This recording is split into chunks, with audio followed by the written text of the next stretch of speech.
Volver a tu ciudad natal no se siente como regresar a casa. Se siente más bien como caminar hacia un lugar que te conoce demasiado bien. Yo no volví por nostalgia, volví por obligación. Mi madre estaba envejeciendo, no de golpe, no de forma dramática. Fue algo lento, casi imperceptible. Pequeñas caídas, olvidos que ella disfrazaba con risas, excusas que yo fingía creer porque era más fácil que aceptar la verdad. Después de la muerte de mi padre, ella se quedó sola en esa casa grande que siempre me había parecido demasiado silenciosa. Durante años me juró que estaba bien, que no necesitaba ayuda, pero cuando empezó a llamarme para preguntarme cosas que ya sabía, entendí que el tiempo estaba ganando. Así que dejé la ciudad donde vivía y regresé. No quise mudarme con ella. Necesitaba estar cerca, pero no encima. Encontré un dúplex pequeño, sencillo, en una calle tranquila, nada especial, pero estaba a 20 minutos exactos de su casa, lo suficientemente cerca como para llegar rápido si algo pasaba. Me instalé ahí pensando que iba a ser temporal, un par de meses, tal vez un año. No sabía que ese lugar se iba a convertir en un punto vulnerable de mi vida. Las primeras semanas fueron normales, rutina, trabajo, visitas a mi madre, llamadas constantes para asegurarme de que estaba bien. Vivía solo, y aunque al principio eso pesa, terminé agradeciendo el silencio, el tipo de silencio que te hace sentir que tienes control sobre tu espacio. Esa noche parecía una más. Era martes, recuerdo el día con claridad, porque los martes nunca me parecieron importantes. No pasa nada en los martes, no hay supersticiones, no hay advertencias. Eran alrededor de las 9 de la noche. Estaba en el sofá, con la televisión encendida sin volumen, más por costumbre que por interés, el celular en la mano. Afuera no se escuchaba nada, ni coches, ni pasos, ni viento. Entonces sonó el teléfono. Un número local, no guardado. Estuve a punto de ignorarlo, casi siempre lo hacía, pero algo me hizo contestar. Tal vez el hecho de que vivía cerca de mi madre, tal vez la costumbre de pensar que cualquier llamada podía ser importante. ¿Bueno? La voz era femenina, tranquila, segura, profesional. No habló rápido, no dudó, no se corrigió. Dijo que era enfermera de urgencias. Dijo el nombre completo de mi madre. Dijo su dirección exacta. Dijo que había sufrido una caída en su casa. Dijo que se había golpeado la cabeza. Dijo que estaba consciente, pero que estaba preguntando por mí. Mientras hablaba, yo ya estaba de pie. No pensé, reaccioné. No hubo gritos en la llamada. No hubo drama innecesario. Todo sonaba clínico, controlado, real. Colgué y agarré mis llaves. No revisé nada. No cerré cortinas, no apagué luces, salí. Durante el trayecto, mi mente empezó a traicionarme. Pensamientos que no pedí, escenarios que no quise imaginar. Ambulancias, pasillos blancos, médicos con caras neutras. El hospital parecía más grande de noche. Entré casi corriendo. Me acerqué a recepción y dije su nombre sin respirar. Expliqué la llamada. Describí a la enfermera. La mujer detrás del mostrador tecleó. Se detuvo. Volvió a teclear. Frunció el ceño. ¿Puede repetir el nombre, por favor? Lo repetí. Agregué la dirección. Agregué mi relación con ella. Negó la cabeza. No tenemos a nadie con ese nombre ingresado esta noche. Sentí un vacío en el estómago, un silencio interno, como si algo se hubiera desconectado. Insistí, dije que había recibido una llamada, que tenía que haber un error. La enfermera me miró distinto, ya no como alguien preocupado, sino como alguien que no entendía algo grave. Le sugiero que la llame directamente, me dijo, para confirmar. Salí del hospital con el teléfono temblándome en la mano. Marqué, contestó. Mi madre, adormilada, confundida, viva. Dijo que estaba bien, que estaba en su cama, que no había salido todo el día. No le dije nada más, no quise asustarla. Colgué, y ahí, justo ahí, entendí lo que había pasado. Esa llamada no fue un error, no fue una confusión, no fue una broma, fue una maniobra. Alguien usó el miedo más profundo que tengo para sacarme de mi casa. Me quedé parado varios segundos mirando la pantalla apagada del teléfono, sintiendo cómo el pulso me golpeaba en los oídos. Regresé a mi auto con una sensación que no sabía nombrar todavía. No era miedo, era algo peor. Era la certeza de que alguien me conocía lo suficiente. Conduje de regreso a casa más rápido de lo que debería haberlo hecho. No por urgencia, por rabia. La calle seguía igual de tranquila, las farolas encendidas, ningún auto extraño, ninguna señal de caos. Durante unos segundos absurdos, pensé que quizá todo había sido una exageración mía, que iba a entrar y encontrarlo todo intacto. Aparqué frente a mi dúplex. La puerta principal estaba cerrada, exactamente como la había dejado. Eso me dio una falsa calma, una calma peligrosa, el tipo que te convence de que no pasa nada justo antes de que pase todo. Entré y lo sentí de inmediato. No fue visual, fue instintivo. El aire era distinto, pesado, como si alguien hubiera respirado ahí durante horas. Avancé lentamente, encendí la luz, el living estaba patas arriba, cojines en el suelo, cajones abiertos, la mesa corrida del lugar, la televisión no estaba. Mi cerebro tardó unos segundos en procesarlo. Caminé como en automático por la casa, confirmando habitación por habitación lo que ya sabía. Me habían robado, pero no como roban normalmente. No era un golpe rápido, no era agarrar lo valioso y salir corriendo. Era un registro. El dormitorio estaba peor, ropa tirada, el colchón levantado, el closet vacío. Mi laptop no estaba, tampoco una pequeña caja donde guardaba joyas familiares. Hasta ahí era lógico, pero entonces vi lo otro. Los marcos de fotos seguían colgados, vacíos. Las fotos no estaban rotas, no estaban tiradas, habían sido retiradas con cuidado. Fotos de mi madre, de mi padre, mías de niño. Sentí un escalofrío recorrerme la espalda. Fui al baño, el botiquín estaba abierto, mis frascos de medicamentos vacíos. No los frascos, las pastillas. Ahí fue cuando dejé de sentir rabia, porque un ladrón no se lleva fotos familiares, un ladrón no se lleva medicación personal. Eso no era robo, era algo personal. Llamé a la policía, esta vez sin dudar, sin correr. Cuando llegaron, ya estaba sentado en el suelo, con la espalda contra la pared, intentando ordenar pensamientos que no querían alinearse. Les conté todo, la llamada, el hospital, el regreso. No me interrumpieron. Cuando terminé, uno de los oficiales dijo lo mismo que yo ya sabía. Quien lo llamó sabía demasiado. Demasiado sobre mi madre, sobre mí, sobre mis horarios. No había señales de entrada forzada. La cerradura estaba intacta. Eso significaba una sola cosa. Habían entrado con tranquilidad, con tiempo, con seguridad.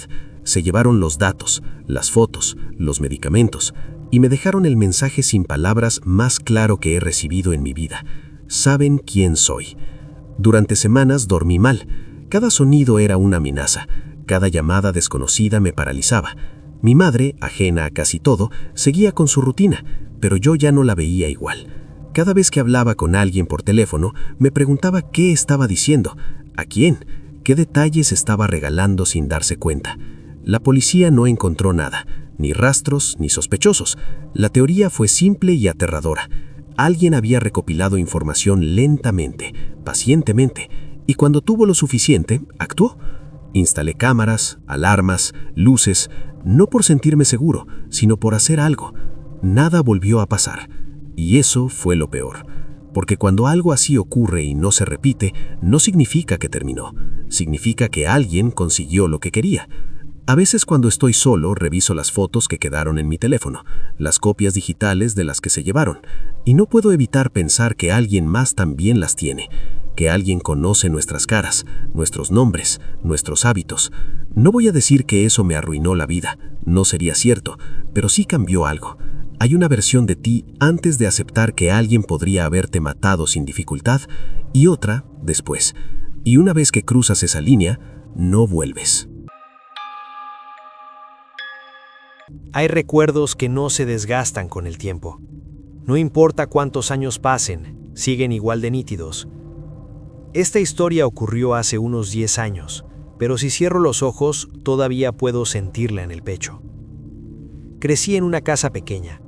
No vieja, no abandonada, solo pequeña.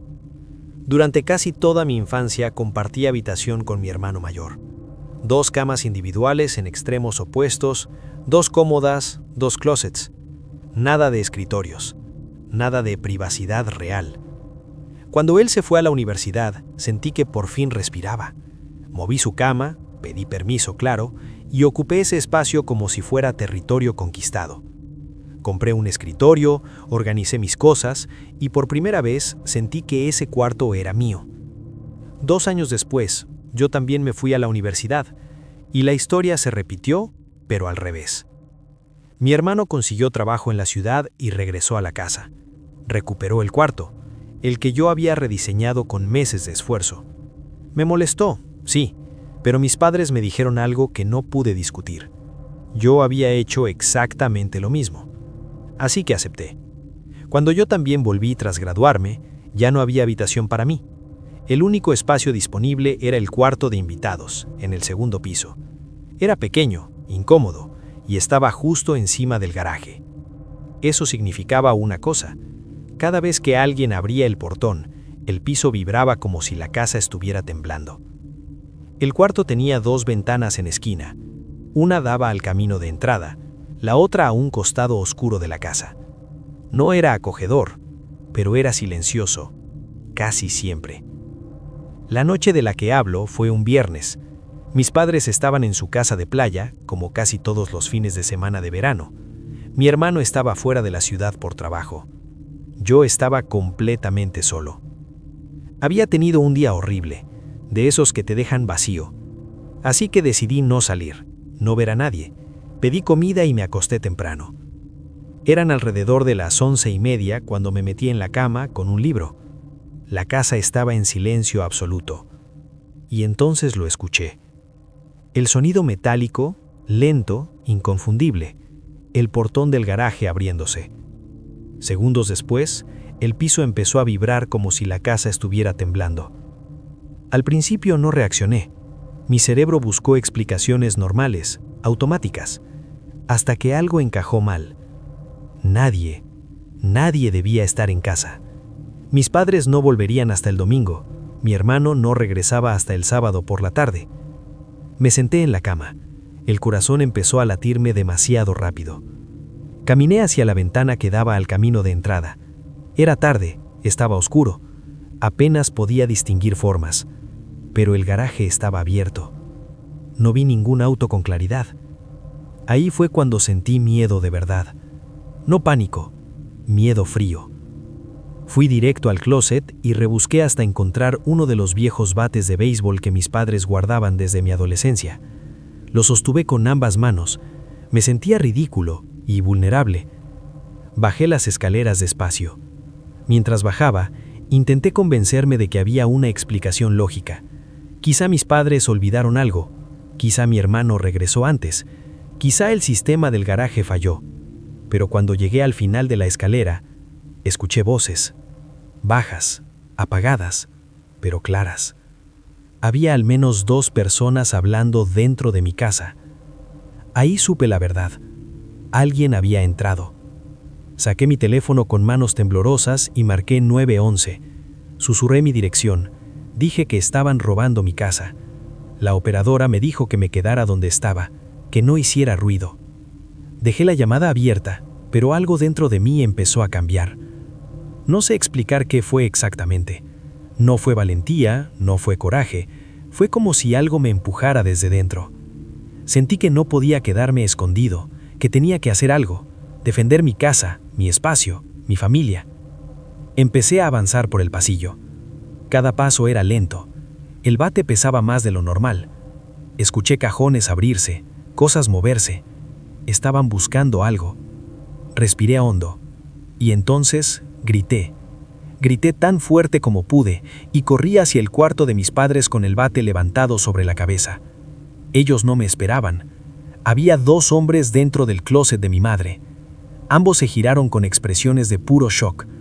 Ese segundo de sorpresa me dio una falsa sensación de control. Golpeé al más cercano en la pierna. El sonido del impacto fue seco, horrible. El hombre gritó y cayó. Pero el otro reaccionó inmediatamente. Se lanzó contra mí. Todo pasó en segundos. Me tiró al suelo. Era más grande, más fuerte. Me arrancó el bate de las manos como si no pesara nada. Sentí sus manos cerrarse alrededor de mi cuello. No podía respirar. Pataleé, arañé, luché con todo lo que tenía. Y entonces lo vi. El primer hombre, arrastrándose hacia nosotros. Tenía algo en la mano. Parecía un cuchillo. Ahí fue cuando lo entendí. Había cometido un error irreversible. Mientras me asfixiaban, mi mente se calmó de golpe. Pensé en mi madre, pensé en lo devastada que estaría. Acepté que iba a morir ahí, en el cuarto de mis padres. Y entonces escuché sirenas, lejanas, pero reales. El hombre sobre mí dudó, y lo último que recuerdo es el bate levantándose y un brutal golpe en la cabeza. Oscuridad total. Cuando desperté, alguien me sacudía suavemente. Era un policía. Estaba aturdido, sangrando, vivo.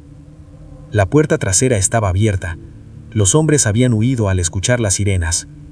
Nunca los encontraron. Días después, algo empezó a atormentarme. Todas las puertas estaban cerradas esa noche. La única forma de abrir el garaje era con un botón programado en el auto de mi padre, y yo nunca cerraba mi coche con seguro. Quien entró sabía exactamente lo que hacía y cuándo hacerlo. Nunca supimos quién fue, pero desde esa noche entendí algo que no se olvida jamás. La vida antes y después de aceptar tu muerte no son la misma vida. Soy un hombre soltero. Tengo poco más de 30 años y llevo viviendo solo en esta casa alquilada desde hace más de un año. Es una casa sencilla, barrio tranquilo, nada lujoso, pero era mía. Desde el primer mes entré en una rutina cómoda. Trabajo, casa, gimnasio, fines de semana tranquilos. No tenía razones para desconfiar de nada ni de nadie.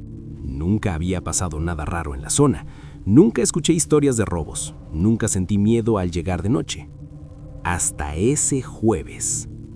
Eran alrededor de las 11 de la noche. Me estaba preparando para dormir cuando escuché golpes en la puerta principal. No eran golpes normales. No era alguien llamando. Era alguien intentando entrar. Golpes secos, violentos, repetidos. Me acerqué a la ventana del living y miré hacia afuera, pero el foco del porche siempre ha estado mal ubicado. Ilumina el suelo, no a las personas. Solo veía una silueta moviéndose. No voy a mentir, no sentí miedo al principio. Estoy en buena forma física, bastante más grande que la media. Mi primera reacción fue molestia, confusión. Pensé que era algún borracho, alguien equivocado de casa o un problema sin importancia. Abrí la puerta principal, manteniendo la puerta mosquitera como precaución. Y entonces lo vi. Era un hombre, unos años mayor que yo, altura promedio. Tenía el pelo revuelto, la ropa sucia, como si llevara días sin cambiarse. Pero lo que más me impactó no fue su aspecto, fue su expresión. Estaba fuera de sí. Los ojos se le movían constantemente, respiraba rápido, caminaba de un lado a otro sin poder quedarse quieto. Parecía una mezcla de ira, ansiedad y algo más, algo difícil de describir. Antes de que pudiera decir una sola palabra, empezó a gritar. Dijo que esa era su casa, que yo estaba invadiendo su propiedad, que llamaría a la policía si no me iba inmediatamente. Pensé que estaba drogado o teniendo un episodio psicológico. Intenté calmarlo. Le dije con voz firme que estaba equivocado, que yo vivía ahí, que tenía un contrato de alquiler, que debía haberse confundido de dirección. Eso fue un error. Se enfureció más. Y entonces dijo algo que me heló la sangre. Empezó a describir la casa. No desde afuera, desde adentro. Habló del dormitorio principal. Dijo que la puerta chocaba con el inodoro al abrirse. Mencionó que la puerta trasera se atora y hay que levantarla un poco para cerrarla bien. Detalles. Cosas que nadie podría saber sin haber vivido ahí. Me quedé en silencio. Sentí como el estómago se me hundía. Y entonces sacó una carpeta. Documentos. Un contrato de arrendamiento con su nombre, con la dirección de mi casa, fechado meses antes de que yo me mudara. Sacó sobres, correo dirigido a él, a esta dirección. Todo parecía real, pero nada me preparó para lo siguiente. Sacó su teléfono y me mostró fotos. Fotos de él dentro de mi casa, sentado en el sofá que yo uso todos los días, cocinando en la cocina, acostado en la habitación que ahora es la mía. No eran fotos viejas y borrosas, eran claras, iluminadas. con otras personas. En una de ellas, una mujer sostenía el teléfono. Era un selfie. Estaban sentados alrededor de la mesa de la cocina, sonriendo. Había una caja de fuegos artificiales a un lado. Según él, la foto era del 4 de julio de ese mismo año. Yo estuve en casa ese día. Recuerdo perfectamente ese día. Y aún así, la foto existía. En ese momento algo se rompió dentro de mí. Por primera vez dudé de mí mismo, de mi memoria, de mi percepción, de mi realidad. Sentí una presión en la cabeza, como si mi cerebro intentara encajar piezas que no podían coexistir. No discutí, no grité, solo dije que iba a llamar a la policía para aclararlo todo. Su expresión cambió al instante, como si hubiera apagado un interruptor. Se calmó, sonrió levemente, dijo que esperaría afuera. Y se fue. Desapareció en la oscuridad. Cuando la policía llegó, 10 minutos después, ya no estaba. Les conté todo. Me escucharon, pero no con verdadera atención. Me dijeron que probablemente era alguien con problemas mentales, que mientras se hubiera ido no había mucho que hacer, que hablara con mi arrendador. Y se marcharon. Esa noche no dormí, porque la pregunta seguía ahí, golpeándome la cabeza una y otra vez. ¿Cómo tenía esas fotos? Esa noche no dormí. Me quedé sentado en el sofá, con todas las luces encendidas, escuchando cada ruido de la casa como si fuera una amenaza. El refrigerador, el crujido de la madera, el viento golpeando una ventana mal sellada. Todo sonaba distinto después de lo que había pasado. Pero lo peor no era el miedo, era la duda. A la mañana siguiente llamé al arrendador, le conté todo. Al principio se rió, pensó que exageraba, hasta que mencioné el nombre del hombre. Hubo un silencio largo al otro lado del teléfono, demasiado largo. Me dijo que pasaría esa misma tarde. Cuando llegó, ya no parecía tan seguro como siempre. Caminó por la casa en silencio, tocando las paredes, mirando el suelo, como si él también estuviera recordando algo que no quería. Finalmente me dijo la verdad. El hombre que vino la noche anterior sí había vivido ahí. Había alquilado la casa antes que yo. Un tipo tranquilo, sin antecedentes, con trabajo estable. Vivió casi 2 años, pagaba puntual, nunca hubo problemas. Hasta que una noche simplemente desapareció. Dejó todas sus cosas, ropa, muebles, fotos. El arrendador pensó que se había ido sin avisar. Pasaron semanas, nadie reclamó nada. Eventualmente limpió la casa, cambió cerraduras y la volvió a alquilar. A mí. Pero eso fue hace más de 1 año, me dijo. La policía cerró el caso, nunca lo encontraron. Sentí un escalofrío recorrerme la espalda. Entonces, ¿cómo estaba aquí anoche?, pregunté. No respondió. Esa misma tarde revisé cada rincón de la casa, cada armario, cada espacio, buscando no sé exactamente qué. Y entonces encontré algo. En el ático. Detrás de unas cajas viejas que yo nunca había movido, había una pequeña puerta de madera, casi invisible. No figuraba en el plano de la casa, no tenía cerradura. La abrí y dentro había un espacio estrecho, oscuro, polvoriento. Y marcas de manos en las paredes, rasguños, colillos de cigarro recientes. Alguien había estado ahí. Alguien seguía ahí. Esa noche escuché pasos, lentos, arrastrados. No venían de afuera, venían de dentro de la casa, del techo. Escuché cómo alguien caminaba sobre el ático justo encima de mi dormitorio. Cada paso era deliberado, pesado, como si quisiera que lo escuchara. No grité, no llamé a la policía. Me quedé paralizado mirando al techo, contando los segundos. De pronto el sonido se detuvo. Y entonces escuché mi voz, desde arriba, repitiendo una conversación que yo había tenido por teléfono ese mismo día, con las mismas palabras, el mismo tono nervioso. Sentí ganas de vomitar. Salí corriendo de la casa con lo opuesto. No volví a entrar esa noche. Al día siguiente regresé con la policía. Revisaron el ático. No encontraron a nadie. Pero encontraron algo peor. Una colchoneta vieja, envases de comida, fotos mías, fotos tomadas desde dentro de la casa, durmiendo, cocinando, sentado en el sofá que yo uso todos los días, exactamente como las que él me mostró. La casa fue clausurada temporalmente. Yo me mudé esa misma semana. Nunca supe qué pasó con ese hombre. Pero meses después, mientras buscaba otro lugar donde vivir, encontré algo en internet. Un anuncio. Una casa en alquiler. Barrio tranquilo. Fotos conocidas. Era la misma casa. Con un detalle más. En la última foto, reflejado en el espejo del pasillo, se veía a alguien de pie detrás del fotógrafo. Un hombre delgado, con una sonrisa torcida, mirando directamente a la cámara.